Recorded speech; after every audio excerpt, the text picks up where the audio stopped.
When American explorers first entered the West, they found an unfamiliar world of landscapes and animals their journals and accounts preserve as an ecological baseline for what the West was only 200 years ago. I'm Dan Flores, and this is the American West. Brought to you by Velvet Buck. Still in barrel, Velvet Buck arrives this summer, just in time for the season that calls us home. A portion of every bottle supports backcountry hunters and anglers to protect public lands, waters, and wildlife. Enjoy responsibly.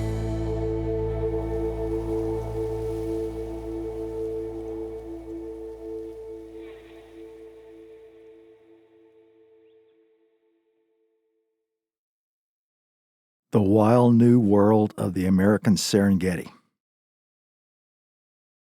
Once, for 20 years, I lived on the Great Plains of the West. I've never been so impressed with a landscape. If you can, suspend disbelief over that sentence for a moment. I grew up in forests, have lived for the past 3 decades in or near the Rocky Mountains, and I'm passionately in love with deserts. And I travel to oceans since, like most of us, I find something hypnotic and satisfying in an ocean beach. But here's the thing. The sea, the woods, the mountains all suffer in comparison with the prairie. What Romantic age landscape painters used to call the sublime, by which they meant an awe capable of stilling the dialogue in your head, is reachable more easily in vast horizontal plains than in any other kind of setting. That sublimity arises from the plains' unfathomable boundaries and a self-confident grandness of scale combined with an echoless, calm, almost monotony of sensory effect. In the years I lived there, I found the Great Plains endlessly stunning me. The place is a sensual feast of the minimal. But I do understand that there's something larger going on here.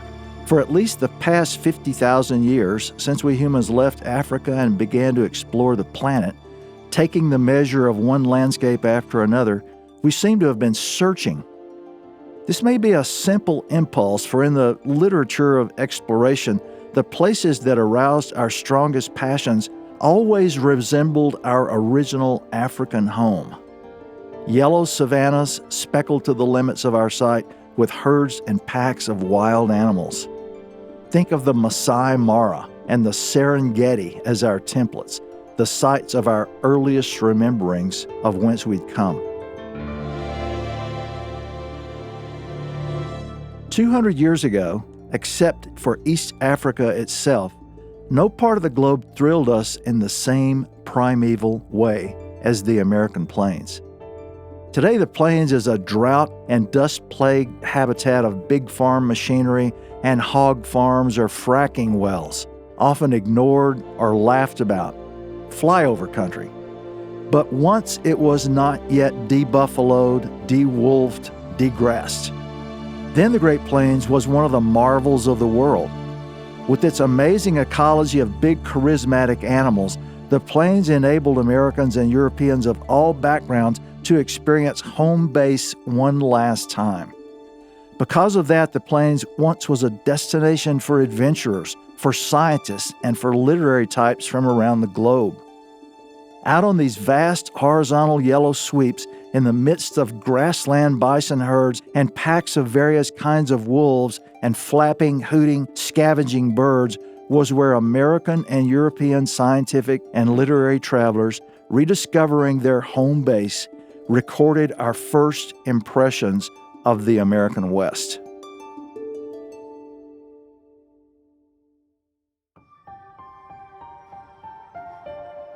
It was the early fall in 1804, and for 4 months, 28-year-old Meriwether Lewis and 32-year-old William Clark had been leading their corps of discovery up the Missouri through a setting and among animals similar to those of Virginia, where they had both grown up. They had found white-tailed deer, black bears, and elk, numerous on the lower river. But late that summer, and geographically they were roughly where today's Nebraska, South Dakota, and Iowa now meet, the country began to change. Trees were shorter, horizons were farther away, and on the hills above the river they no longer had views of continuous forests. What their French hunters called prairies were replacing views of trees. The air was growing drier, and the splines and pegs on their keel boats started falling out of their fittings.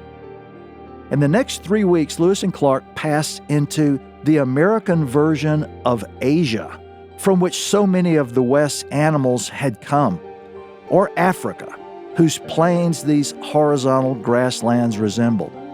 The transformation happened between about 97 and 99 degrees of west longitude, some 200 miles due west of the Mississippi River. If our modern cities had existed then, the zone of change demarcating a kind of an Appalachian America from a Rocky Mountain America would have run roughly through Austin, Fort Worth, Oklahoma City, Wichita, and Fargo. Today, some of those towns are more intriguing than others, but one of the things they all share is a sense of being on an edge. I grew up a little farther east, but I still recall the powerful feeling of some undefined but profound alteration looming just beyond the western horizon.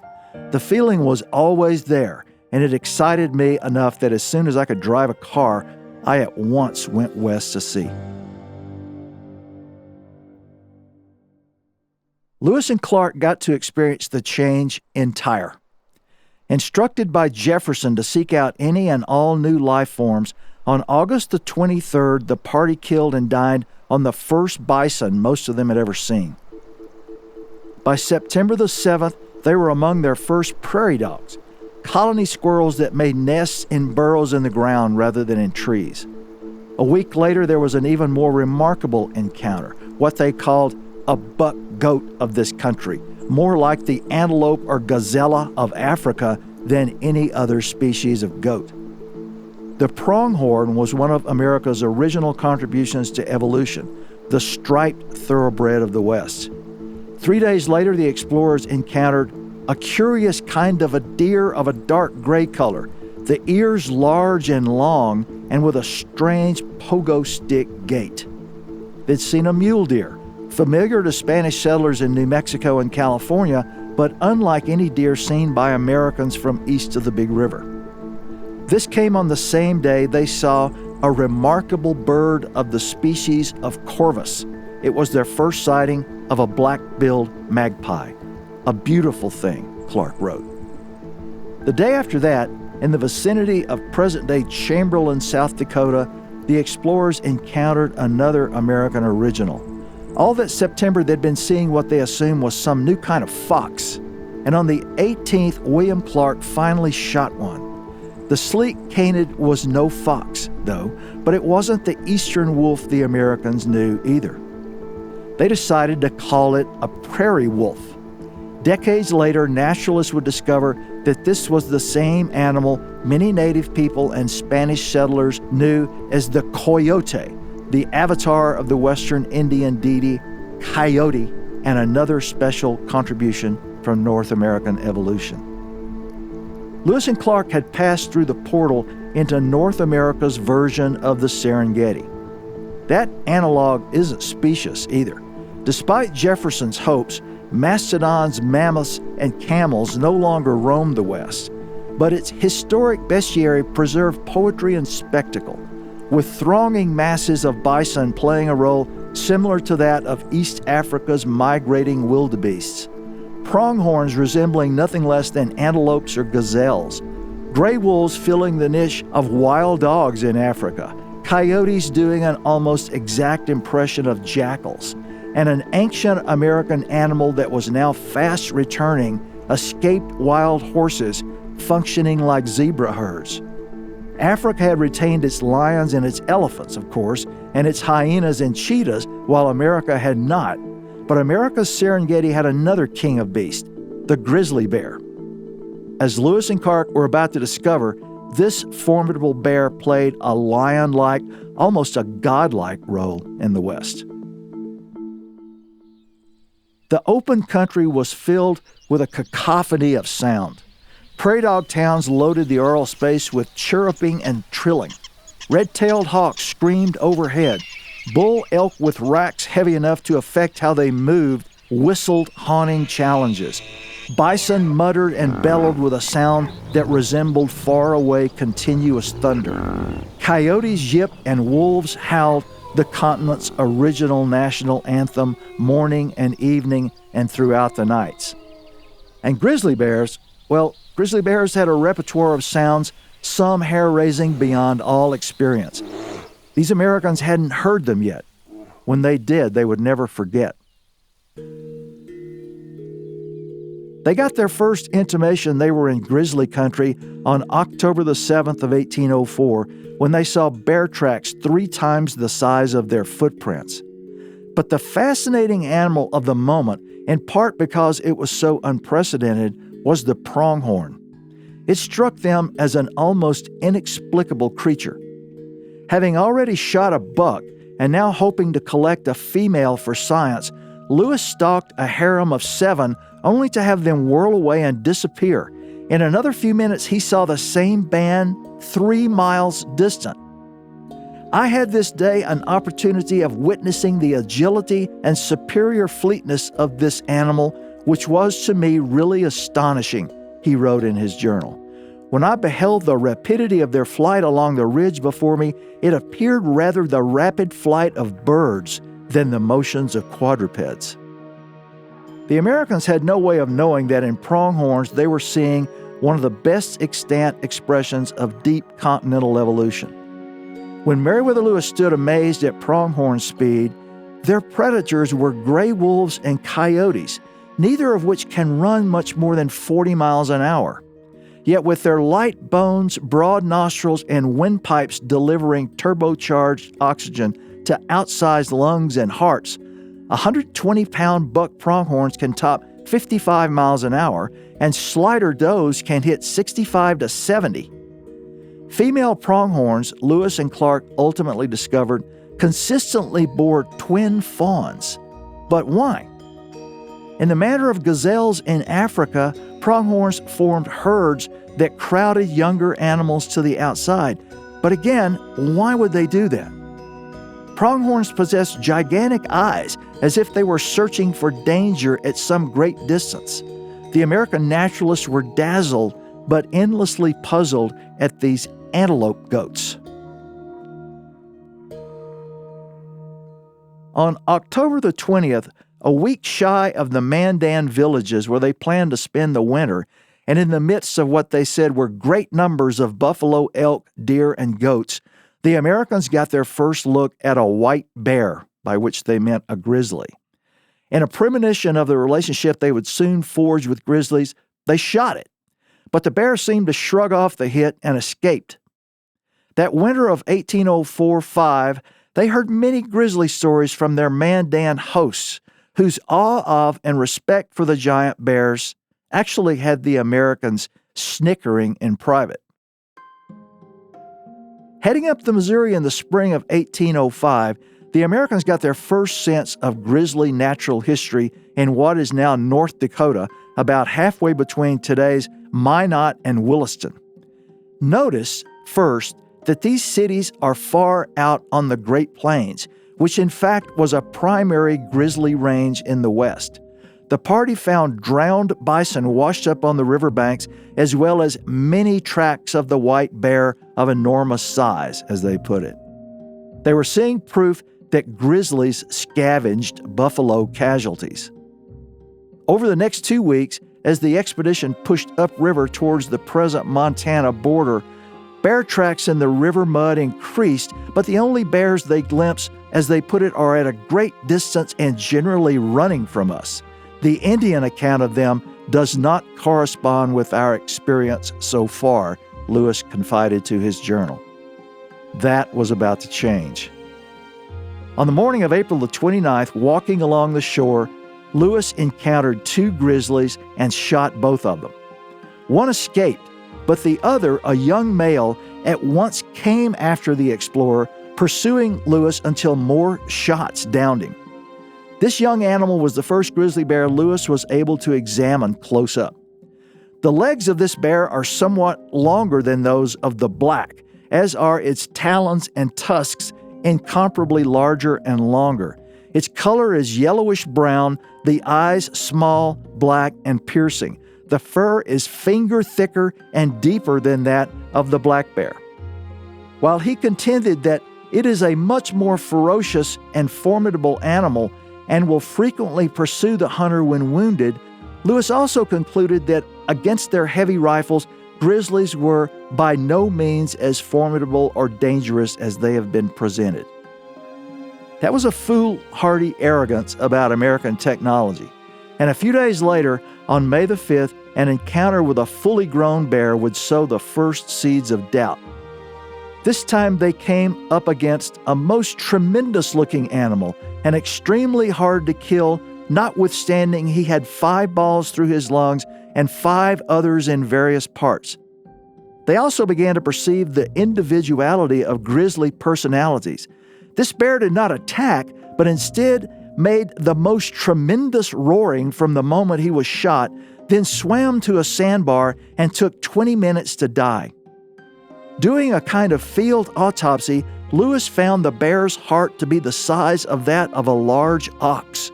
The maw, 10 times the size of a black bear's, was filled with flesh and the fish the bear had been catching when he had been unfortunate enough to fall under the gaze of the American travelers. In his journal, William Clark wrote that this bear was the largest of the carnivorous kind I ever saw.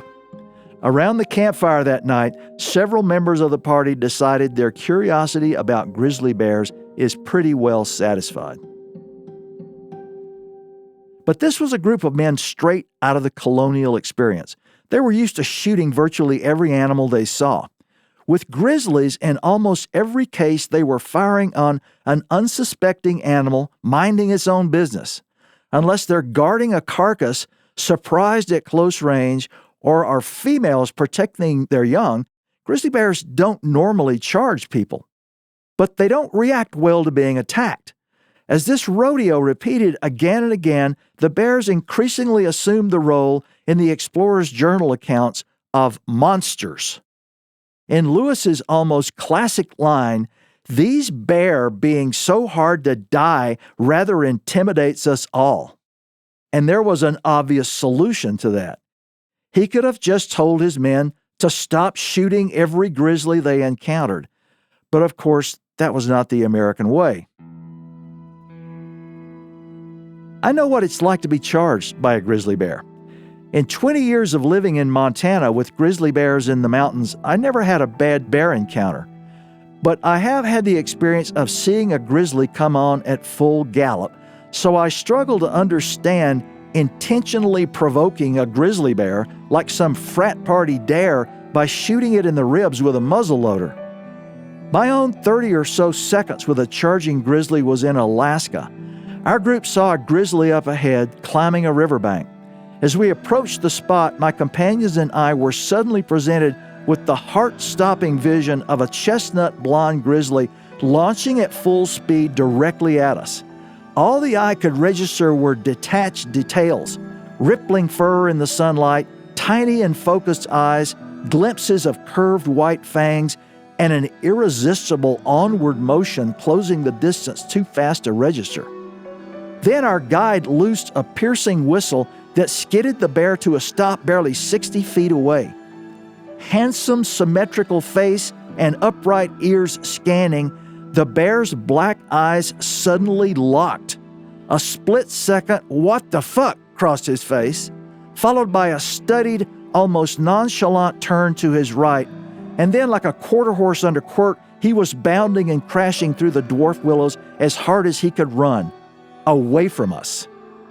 After a few minutes of "the gods were still alive" confusion, we realized what had happened. The bear had heard our voices bouncing off a distant cut bank, thought that's where we were, and had fled in exactly the wrong direction. The charge we just experienced was actually a grizzly bear running for its life to escape us.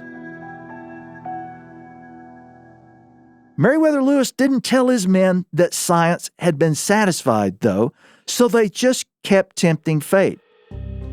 At one point, 6 of them approached to within 40 yards of a grizzly grazing quietly on spring grass in the open prairie. 4 men shot him while 2 reserved their fire. In an instant, this monster ran at them with open mouth, Lewis scribbled that night.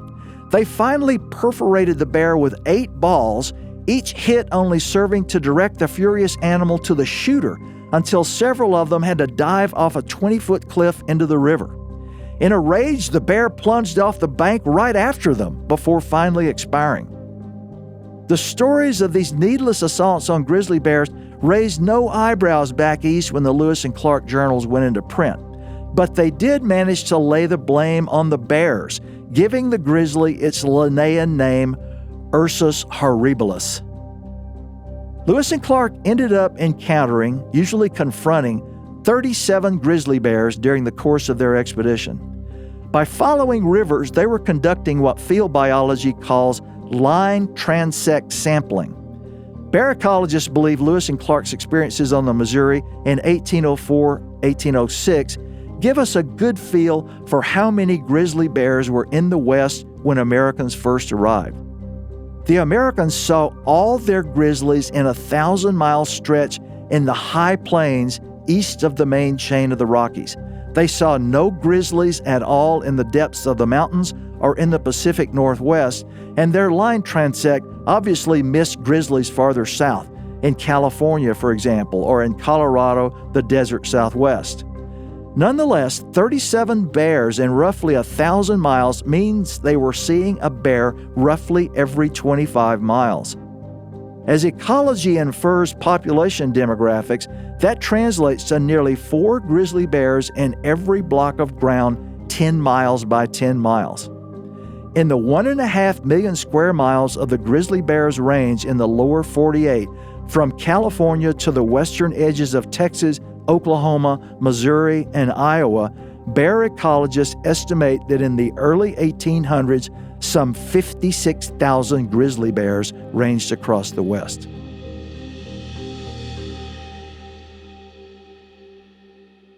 The Americans' line transect missed a great deal of the bird and animal riches of the West, which is why Jefferson planned other scientific explorations and why the rest of the 19th century featured new U.S. expeditions into the West every subsequent decade.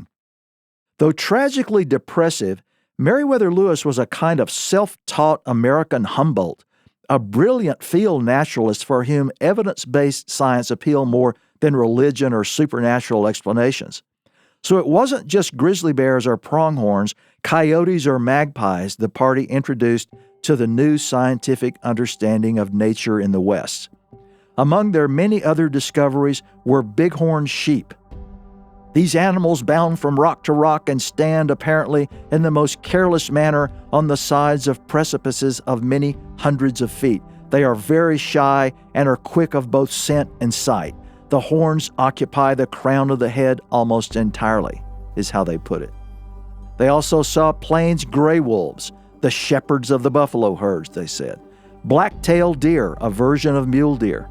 Roosevelt's elk, like blacktails, a Pacific Northwest variation.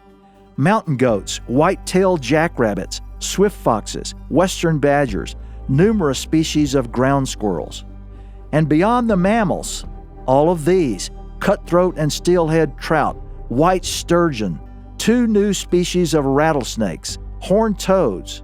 As for birds, prairie chickens, 4 new corvids including western ravens, sage grouse and 5 other new species of grouse, 3 new geese including the lesser Canadian, 5 new species of woodpeckers, among them a western pileated woodpecker and a woodpecker named after Meriwether Lewis, 3 new jays including the pinyon jay, a new nighthawk and a new poorwill, the western meadowlark, the western tanager, the western mourning dove, the long-billed curlew, 3 new gulls and 2 new terns, more prairie birds, the prairie horned lark and McCown's longspur, and among several other birds, the whistling swan.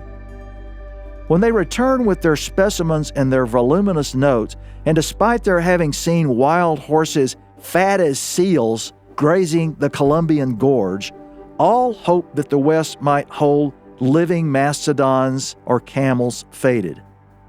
The West offered up a completely different America than the East, which now seemed to many partly tropical and partly European. But with no elephants anywhere, extinction appeared to be final, even in the West. In the West, the world still seemed dewy, fresh, an American Eden.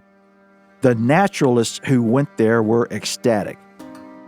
In Lewis and Clark's time, American universities were only barely starting to turn out trained field naturalists. It's why no real naturalist accompanied Lewis and Clark. Trained naturalists weren't long in coming, but most were Europeans. Thomas Nuttall, for example, arrived from Yorkshire in 1808 at the age of 22 and at once came to the attention of a prominent American professor of the natural sciences, Benjamin Smith Barton of the University of Pennsylvania. Barton had been Jefferson's advisor on natural sciences for the president's Western expeditions. One of his students, Dr. Peter Custis, as I'll relate in another podcast, became the first American-trained scientist to explore the West. Barton became a Nuttall advocate, though, introducing him to William McClure of the American Philosophical Society, who nominated Nuttall for membership in the society. With patrons like these, Nuttall got to explore across the West for the next 3 decades. In 1818 and 1819, Nuttall embarked on a natural history expedition to the edge of the southern prairies. Nuttall's route took him diagonally, southeast to northwest, across the Arkansas Territory, then westward as far as central Oklahoma and on south to the Red River and the border of Spanish Texas. If you read Nuttall's Southwestern Journal today, it's clear he was naturalizing along the edge of that great ecological change from east to west. The change made a huge impression on almost everyone. Every traveler who entered the Great Plains from the east had an experience like Nuttall's. The ecotone that marked this ecological boundary sometimes changed the country from east to west in no more than 20 or 30 miles. In 1819, Nuttall traveled right down that seam from the present Tulsa area southward along the western stretches of the Ouachita Mountains to the Red River, moving in and out of prairie country like an immense meadow covered with luxuriant herbage and beautifully decorated flowers, he said. And he encountered there bison, of course, which were the commonest mammal marker of the edge of the prairie. Then in 1819 and 1820, a government expedition led by Stephen Long explored the Colorado Front Range and returned across the plains thinking that they were examining one of President Jefferson's targeted rivers in the West, the Red River of the South. Long's naturalists included Edwin James, Thomas Say, and Say was the grandson of the famed 18th century American naturalist John Bartram, and painters Samuel Seymour and Titian Peale. Crossing today's Texas and Oklahoma plains, and they were actually on the Canadian River rather than the Red, they traveled through what they called inconceivable numbers of herbivorous animals and innumerable birds and beasts of prey. Herds of wild horses, 500 strong, surrounded them, and with disease epidemics still suppressing Native American populations, the animals were all so tame that they appeared wholly unaccustomed to the sight of men. The bisons and the wolves moved slowly off to the right and left, leaving a lane for the party to pass through, Long wrote. Long's official report claimed that the Western Plains seems peculiarly adapted as a range for buffaloes, wild goats, and other wild game, and he concluded that country was best left just as they had found it. Seymour's and Peale's paintings, portraying the West as a paradise of animals and landscapes, were the first visual representations of the inland West the world ever saw. The accolades kept coming, too. Englishman John Bradbury, a romantic nature lover who accompanied fur trade parties for safety, had never seen the like. The buffaloes, elks, and antelopes had made paths which were covered with grass and flowers. I have never seen a place however embellished by art, equal to this in beauty. American John Kirk Townsend, who accompanied Nuttall with a fur trading party up the Platte River in 1834, thought the pronghorn in particular one of the most beautiful animals I ever saw. As it bounds over the plain, it seems scarcely to touch the ground, so exceedingly light and agile are its motions. On crossing South Pass over the Rockies, Townsend wrote, "I never before saw so great a variety of birds in the same space. All were beautiful and many were new to me." He sent his collections of western birds, like the Townsend solitaire, for example, and his animal skins to the Academy of Natural Sciences of Philadelphia. As travelers moved from the east and began to enter the west, bison, elk, pronghorns, coyotes, and prairie dogs were always the new animals whose presence coincided with the first appearances of a grassland-dominated landscape. Americans in the 19th century were fascinated sensory observers of these changes and repeatedly recorded a predictable progression. Explorer John C. Fremont's journey westward from Choteau's landing on the Missouri in the year 1842 captured it. A month's travel up the Kansas River as the woodlands opened into sweeping grassy prairies, Fremont began to report pronghorns running over the hills. The next day he noticed that artemisia, or sagebrush, had become common. The day after that, elk began to appear on the river. Within a week after that, they were among the buffalo herds, and at that point, wolves in great numbers surrounded us during the night, howling and trotting about. It had become clear that the task of a close examination of the West and describing all these brand new species to Western science was going to take decades. And indeed, with explorations by topographical engineers like Fremont in the 1840s, William Emery marveling at the desert Southwest on the Mexican boundary survey in the 1850s, John Wesley Powell's descents of the Grand Canyon for the U.S. Geological Survey in the 1870s, and the work of C. Hart Merriam's Biological Survey in the 1890s, this was a scientific task that took up the whole of the 19th century. By its end, though, science and the American government had laid out for the world not just the Great Plains, but the landscapes and animal life of the whole of the American West. The American public and just about everyone else was bewitched. Despite all the change and all the loss, that magical sense of the West has never yet gone away. In Wallace Stegner's timeless phrase, the region remains today a geography of hope.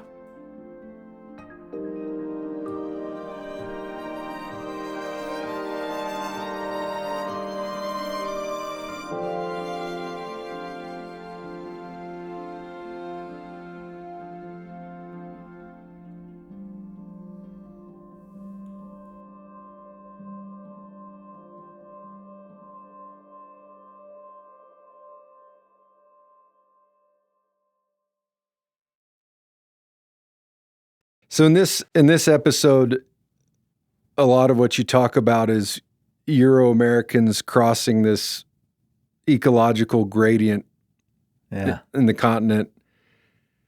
Sort of the revelation of all these new species and this unfamiliar bestiary and, you know, the plains, right? And I'm just curious, what strikes me about that is I had my own, I mean, obviously it's like a very different experience in 2008, but I remember when I was 21 getting in my truck and driving west and having this sort of immersive experience and watching the land change underneath your feet. Yeah. And I know you grew up in Louisiana, and I sort of, I wonder what your personal journey was like for the first time crossing into the West. Well, I had an absolute fascination with what was immediately to the west of me, because I grew up in northwestern Louisiana in Caddo Parish, which is near Shreveport, is in Caddo Parish. And my family had been in Louisiana for 300 years. And I knew that we had, in our background, we had stories still. And when I was in graduate school, I got to read actual accounts of some of these people who were traders to the tribes up the Red River. And so I kind of had this sense of, I had ancestors who had gone up the Red River and gone into the West. And so I was really fascinated with it. And as soon as my parents would, and I got a driver's license, and my parents thought that I could be trusted to go overnight or for a couple of nights, the first thing I did in a car was to drive straight west. And I only drove past Dallas and Fort Worth, where the country really, Fort Worth, it really begins to change. You're in what's called the Grand Prairie, and so it really opens up. And I drove about as far west, I think, as Wichita Falls or something, and then turned up north into Oklahoma and drove through some of southern Oklahoma up to Lawton, which is where the Comanches and the Kiowas and the Southern Cheyennes ended up, and also the Caddos, who had come out of the country where I grew up, and then drove back to Louisiana. But I've never gotten over the experience of that. And one of the things that I've always remembered about it, two things I really remember about it at night, was that when the night fell, I was used to living in a country where you couldn't see 100 yards because of the density of the forest.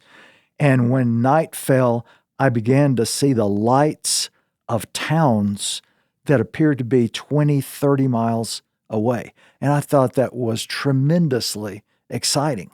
And then the other thing that I got to see at night was it looked like the stars were bigger, polished.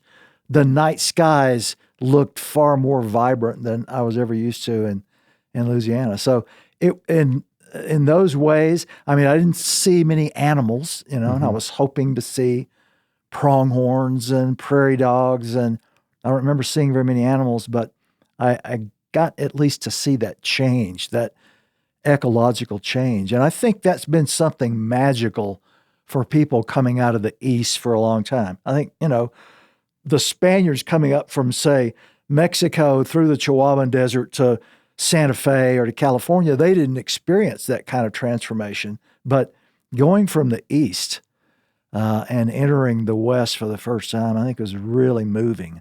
That's one of the things I was trying to kind of describe in this episode. I met this kid one time that had moved from Florida.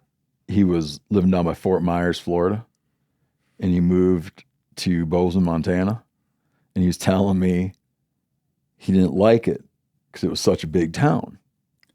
And I said, well, this town's not a fraction of the size of Fort Myers. He goes, but you can see it all. In Fort Myers, you don't know how big it is. Yeah, that's exactly it. Yeah, you can see it. And, the ability to see the world is, to me, a really powerful thing. I mean, and I, as I kind of argued in this episode, and a lot of this comes from my book, American Serengeti. I mean, I think this is kind of a genetic memory, because I think humans, we sort of emerged into who we were in the open country of Africa. And I think we were there for a very long time. I mean, I'm convinced that this is true.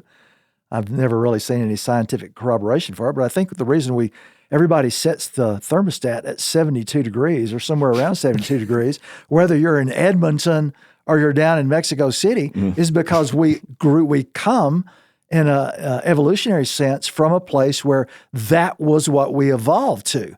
It's the mean temperature. Yeah, that was the mean temperature. That was what was comfortable to humans. And so one of the things that enabled us to go around the world was the invention of fire, because we could go to much colder places and keep it 72 degrees around the campfire. So, yeah, I think that there's beyond just staying warm or cooler or whatever, there's a genetic memory of that kind of open landscape that is pretty deep in us. And it certainly has it moves me. What do you think of when you imagine a sort of baseline for North American ecology? There are people, and we've had some you and I have some exposure to folks at Colossal Biosciences who are looking at like an ecological baseline being pre-human for North America, meaning the interest in like bringing back woolly mammoths and other things. I tend to, when I picture in my mind the like what it ought to look like, I always go to it ought to look like what Lewis and Clark saw. Yeah. Do you know what I mean? Like it seems achievable in some ways, in some places it's achievable. It just seems like that, if we're talking about what was it like, it was that day. Yeah. Do you know what I mean? It was that day. No, I'm there too. Where do you sit on that? That's where I am too. Yeah. When I imagine, the West as I ideally want it to be, it's that world. And I think that's one of the great things that the Lewis and Clark expedition did for us is it gave us a mental image of what the West was like before it really was being degraded and just kind of eaten away at the edges. And Lewis and Clark, I think they saw it at a moment when it still was the country that, Native people had been living in and had managed, and that all those populations of wild creatures were still there and still healthy. And so they give us an image of what that was. I think that's part of the fascination with Lewis and Clark. And it's only about 3 decades later that it really starts coming unraveled. But man, their image of it is a really powerful thing. Yeah, that's the one for me. And so Steve and I are both involved with Colossal Biosciences, and they kind of have a Pleistocene idea of how they would like the world to look. And I would love to see that, but you can kind of go to Africa, and see the Pleistocene. It still exists in places like Kenya and Tanzania and South Africa. But this particular world, it's the Lewis and Clark world is really a special one. Mm-hmm. In this episode, you draw a lot on the descriptions of naturalists who are experiencing this world for the first time. Yeah. And it strikes like, obviously Lewis wasn't a trained naturalist, but his description of pronghorn moving, I think, is probably better than anything that I could imagine. I mean, that sort of makes the hair on my neck stand up. But I wonder if you can just talk a little bit about this whole genre of travel writing and sort of where it's strongest in terms of capturing what the world looked like and where there are omissions or blind spots in these naturalists that are headed west. Well, I think that this kind of natural history travel writing is one of the foundations of American literature. I mean, I think, you can certainly, you can trace it back to people like William Bartram, for example, who with his book Travels, which he wrote in 1791, was the first book written by an American that really attracted the attention of, the European intellectual and literary community. And they finally decided, well, these Americans, they may turn out to amount to something after all. And I think that established a tradition, and you can track it through time right into Edward Abbey or somebody like that. I mean, it appears in every decade through most of American history. I mean, from Thoreau to Abbey and then back to William Bartram in the 1790s, there's just a continuous thread of this. I think what is distinctive a little bit about the American situation in writing about the West, traveling to the West, writing about all these animals they're seeing, adding them all to science, to Western science, to Linnaean science, placing everything into a family and a genus and creating a species. is that it doesn't ever quite rise to the point of doing what, say, physics was doing, which was coming up with a big explanatory theory to sort of cover everything from an apple falling on Newton's head to, the Earth revolving around the sun and Jupiter's moons revolving around Jupiter. And what they kept doing was just kind of adding more pebbles to the pile, stacking the pebbles higher and higher and higher. And then along comes somebody like Charles Darwin, who is 25 years old, is actually in college in order to become an ordained minister, and happens to get a gig on the USS Beagle and travels around a lot of the world and comes back and has an epiphany that no human being in history has ever had. I suddenly understand, he realizes at the age of about 26 or 27, why there is such a diversity of life on the planet. I understand how it works. And that was always been to me when I've studied American naturalists and all these people going west and writing all these wonderful accounts, like the long expedition account of traveling through huge herds of bison and wild horses, and the wolves and the bison just sort of move out of the way and let you go through.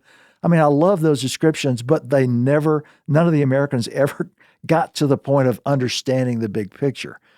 And, once Darwin publishes On the Origin of Species in 1859, then certainly we began to have, whether you're an American or not, you begin to have plenty of opportunity to start plugging your work into this theory.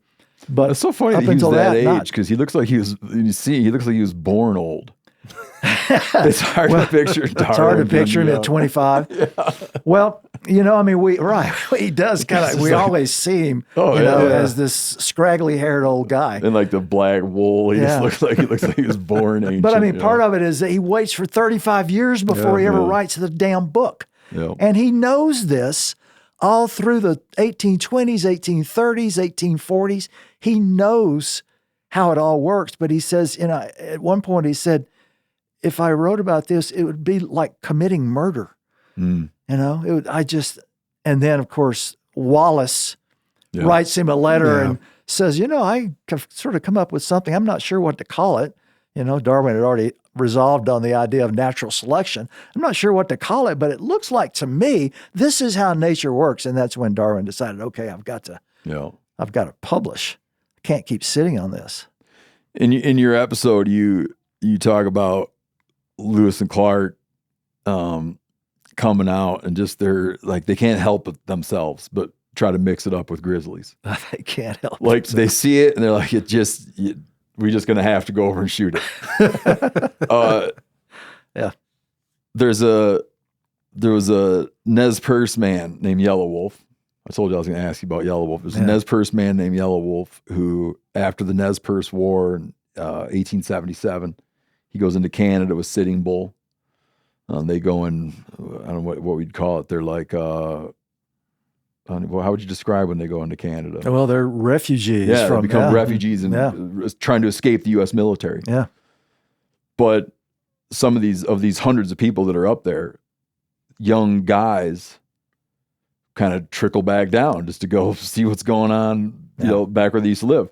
And in this character, Yellow Wolf, and a couple of the young men just start filtering the way back down through the Great Plains and into the Rockies, around the Bitterroot Mountains. But Yellow Wolf will describe that he had that same problem Lewis and Clark had. Like when he ran into a grizzly, he had to confront it, but it was like a personal calling of his. He knew it was unusual, that he had to confront it. He had to go after it. It was like part of his identity. That seems to be like that would be anomalous, right? I mean, doesn't it seem like most of the tribes in the Great Plains and Intermountain West, avoided the animals? Yeah. Is that like, is there a fair way to sort of encapsulate what the attitude was toward grizzly bears? Well, I think the attitude, it was in some ways individualistic, as Yellow Wolf's experiences kind of imply. There were some people who I think believed that in order to establish your credentials as a warrior or a potential leader of your people, I mean, taking on a grizzly bear was equivalent to taking on someone else in battle. Okay. Because this was an animal that was equally dangerous. So you do encounter tales like that. You do encounter, that guy. You do encounter some tales like that. And even in, and I'll talk about this in a later episode when I talk about the safaris that all these European elites began to take in the West from the 1830s on. They were doing it in Africa at the same time too. And they were going out they called it prairie fever. They would go out on the Great Plains. And me and Randall felt that. Yeah. Every now and then. Yeah, prairie fever. And so one of the things that some of the people who had experiences in Africa prior to coming to North America would do was they would equate a battle with a grizzly bear as the same thing as shooting a lion in Africa. And so if you took on a lion in Africa and you won that contest, then this was something in North America that was the equivalent. So people actually did that. And I'll tell in a later podcast a really kind of funny story about a guy who was determined to do that, and it didn't turn out quite the way he was hoping that it would. But let me ask you, I was going to say the same thing in a different way, but it's a different question. Just like today, in grizzly bear country, you can just go out and walk down a trail, do nothing wrong. There's a bear and it's got a dead moose calf. You stumble into it. Its response is to get you away from it. Yeah. It hits you, maybe bites you. And if it goes wrong for you, you're just dead. Yeah. Right. And this bear didn't put any thought into it. It took him 10 seconds and he just was simply saying, "Don't take my thing." Right. That had to be happening. No, it did happen. It had to be a part of native life that you just now and then stumbled into the wrong thing and people got killed by grizzlies. Oh yeah, they did. I mean, so the Hugh Glass story is one of the classic ones. That's the one that they made into The Revenant. And that's one where it obviously happened to a mountain man, where he just happens to, he's at the wrong place at the wrong time and he stumbles into a bear, and it becomes one of the epic Western stories. I mean, I tell the story in American Serengeti of one of these kind of events happening in the 1820s, a little earlier than Hugh Glass, down in Colorado, where a bunch of guys out of Arkansas and Louisiana, who I'm convinced have no idea what the hell a grizzly bear is, they make a camp in a copse of willows at the base of, pretty close to Pikes Peak. And while they're making camp, somebody lets out a shout, "Bear, bear." And this one guy, and this seems to be something fairly common in these grizzly bear encounters. I mean, this is a group of 25 or 30 people. The bear singles out one guy and goes after this one guy. And this guy cannot get away. He climbs up a tree and the bear drags him out of the tree. And finally, the other guys in the group managed to kill the bear. I mean, he's a big old male. And the guy that the bear has been going after, he's still alive. And they all sit around camp and ask, "So are you okay? How are you doing? It looks like you're gonna be okay, man. That was incredible." And the guy says, "Nope. I heard my skull break. I ain't going to make it." And as they sat around that night, they said he got quieter and quieter. And during the night, one of the guys got up and went over to check on him, and they could see something running out of the side of his head where the bear had only one canine left, but that one canine had penetrated his skull. And by morning, he had died. But that kind of thing where you just happen and don't really have any idea what's going on. Lewis and Clark were saying, damn, there's a bear. Let's get 5 or 6 guys and you Mess hold with your it. fire. And but this was happening to people where they were just stumbling into the experience. And presumably it had to have happened to Native Americans. Oh yeah, there's no doubt it did. Yeah. Well, Dan, thanks again, man. Look forward to talking about the next show. Yeah, it's been fun. Fun with you guys. Thank you.